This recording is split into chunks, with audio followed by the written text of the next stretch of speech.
जय हिंद दोस्तों। आज हम लोग जो टॉपिक देख रहे हैं उसका नाम है जलियांवाला बाग हत्याकांड। यह एक बहुत बड़े नरसंहार का उदाहरण है जो कि भारतीय राष्ट्रीय आंदोलन के दौरान होता है। तो हम लोग देखेंगे इसमें देखो कुछ पॉइंट्स जो हैं जो एग्ज़ाम में आए हुए हैं उनके सामने लिख दिया गया है किस किस एग्ज़ाम में आए हुए हैं। तो आप इसको जब रिवाइज़ करिए तो इस तरह से रिवाइज़ करिए ताकि याद हो जाए। कम समय में अधिक से अधिक चीज़ें आपको मिल जा रही हैं तो आप पूरा वीडियो देखिए और उसका लाभ उठाइए। चलिए देखते हैं जलियांवाला बाग हत्याकांड कब होता है। 13 अप्रैल 1919 को। यह क्वेश्चन आया हुआ है कि जलियांवाला बाग हत्याकांड का वो डेट और सन आया हुआ है ईयर। 13 अप्रैल 1919 को इसके ऐसे ही एग्जैक्ट याद करके रखना है।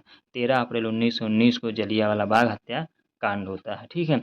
यह किस दिन होता है? बैसाख पूर्णिमा के दिन होता है। किस दिन होता है? बैसाख पूर्णिमा के दिन होता है। कहाँ होता है यह? अमृतसर। अमृतसर में जो है जलियांवाला बाग में होता है।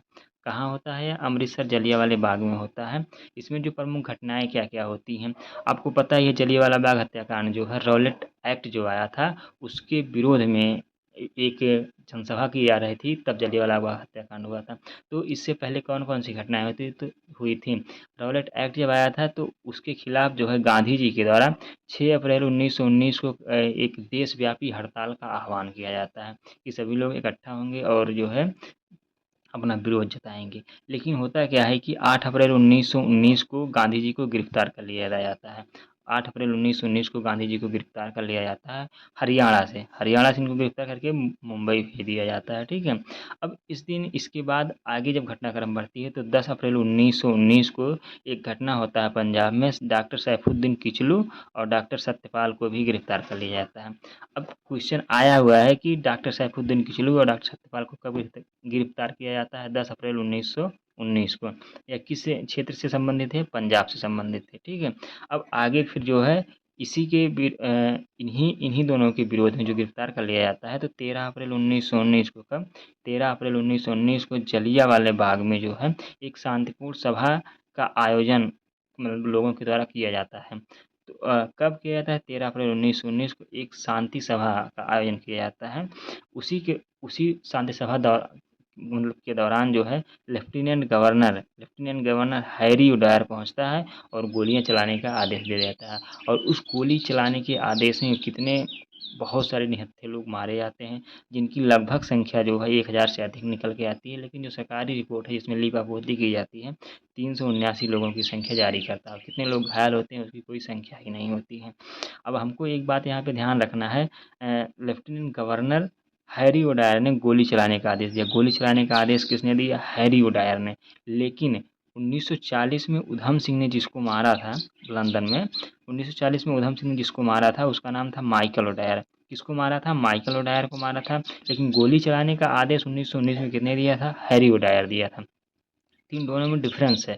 ठीक है। यह माइकल ओडायर जो है हैरी ओडायर से बड़ा अधिकारी था। लेकिन दोनों डायर एक ही शासनकाल में भारत में उस पंजाब वाले क्षेत्र में गवर्नर थे। ठीक है। तो माइकल ओडायर जो था 1940 में इसको उधम सिंह ने मारा था और गोली चलाने का आदेश हैरी ओडायर ने दिया था। उम्मीद है इन दोनों में आप लोग डिफरेंस समझ गए होंगे। अब क्वेश्चन आएगा तो दिक्कत नहीं होगी।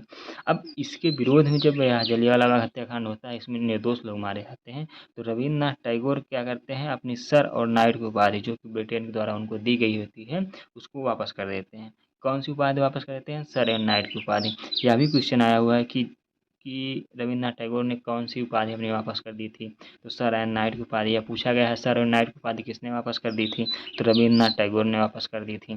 तो इस तरह से इसको याद रखना बहुत इंपॉर्टेंट क्वेश्चन है यह। रविन्द्रनाथ टैगोर ने सर एंड नाइट की उपाधि वापस कर दी थी। अब इस हत्याकांड की जांच के लिए जो है एक हंटर कमेटी गठित की जाती है सरकार के द्वारा।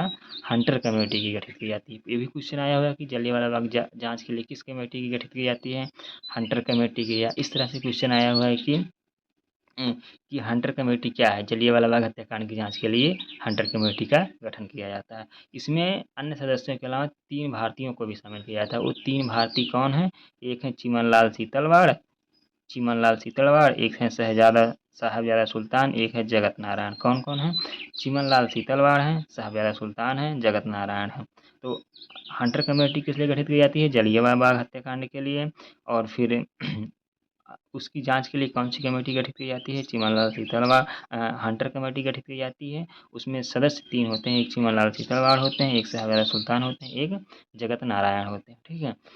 रिपोर्ट आती है तो इसकी रिपोर्ट को देख कर के जो भारतीय नेता रहते हैं, जो भारतीय राष्ट्रीय आंदोलन के नेता रहते हैं, वे नाराज़ हो जाते हैं, जिसको गांधी जी हंटर रिपोर्ट को निर्लज्ज लीपापोती कहते हैं। गांधी जी क्या कहते हैं इसको?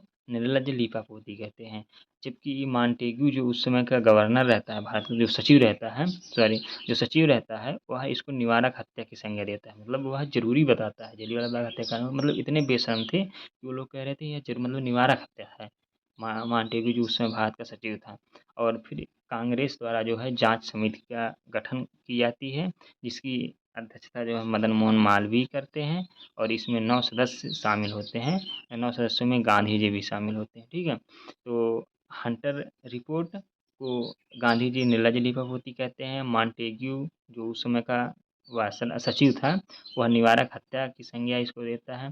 कांग्रेस के द्वारा एक जांच समिति का गठन किया जाता है, जिसके अध्यक्ष मदन मोहन मालवीय होते हैं, और 9 सदस्य उस समिति में शामिल होते हैं, जिसमें एक गांधी जी भी रहते हैं। उम्मीद है कि आपको वीडियो अच्छी लगी होगी यहाँ तक।